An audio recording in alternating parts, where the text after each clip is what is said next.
What you're about to hear is not an easy story. It is marked by pain, injustice, chaos, and tragic decisions. Because of that, this content is not recommended for minors or people sensitive to strong themes.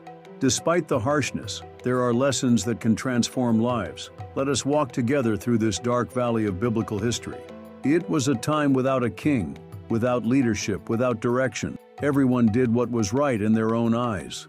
In a remote corner of the mountains of Ephraim lived a man, a Levite, someone who, in the eyes of society, was a religious man, a servant of God.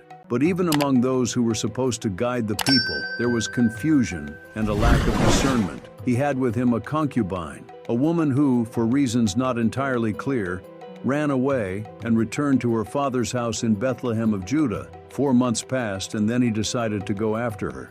The reunion was unexpectedly warm. The young woman's father welcomed him with celebrations, dinners, and laughter that seemed to cover still open wounds. For 5 days, the Levite delayed his departure. On the 6th day, he decided it was time to leave. But the path home hid shadows no one could foresee.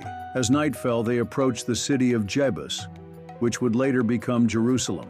The servant suggested, "Let's stop here. The night is falling." But the Levite refused. "We will not enter a city of foreigners. Let's go to Gibeah, among our own people." What they found in Gibeah was not hospitality. It was hell dressed in the face of God's people. In the town square, no one offered shelter, until an old man, coming from the fields, saw the man, his concubine, and his servant, and in a gesture of kindness, took them into his home. But that same night, the gates of evil were opened. Men of the city, beasts hidden beneath human skin, surrounded the house and demanded, "Bring out the stranger. We want to abuse him." What followed is one of the most disturbing scenes in all of Scripture. In fear and cowardice, the Levite pushed his concubine out the door. She was brutalized throughout the entire night. At dawn, she could barely drag herself back to the door of the house. With outstretched hands, she collapsed and moved no more.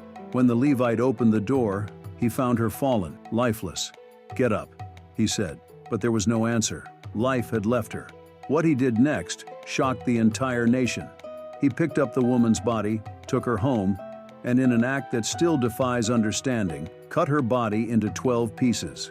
Each piece was sent to the tribes of Israel along with a letter. "Look at what was done to us. This happened in Israel. Will you allow it?" The response was fury, war, vengeance. 11 tribes rose up against Benjamin, the tribe from which the criminals had come. But the Benjamites refused to hand over the guilty. What followed was a devastating civil war. Brothers killing brothers, blood spilling in the promised land. In the end, over 65,000 men were dead, families destroyed, cities burned, the nation shattered. But what does this story teach us? The absence of leadership leads to chaos. When there is no king, no moral or spiritual direction, the people go astray and the worst decisions are made. Every life has value. That night, the woman's body was treated as a shield, a bargaining chip, something disposable. Culture saw men as more important, but God sees differently. All bear His image. Wrong decisions create chain reactions. The failure of a few led to the fall of an entire tribe. The lack of justice led to vengeance. Vengeance led to war. War led to despair. And despair led to new sins. Even in the midst of tragedy, God still plants seeds of restoration. In the end, the survivors of the tribe of Benjamin were embraced. They were given wives. They rebuilt cities. The pain was real. The consequences were devastating. But the grace of God, even in silence, was still present. If you've listened this far, breathe. This is not just a horror story. It's a warning.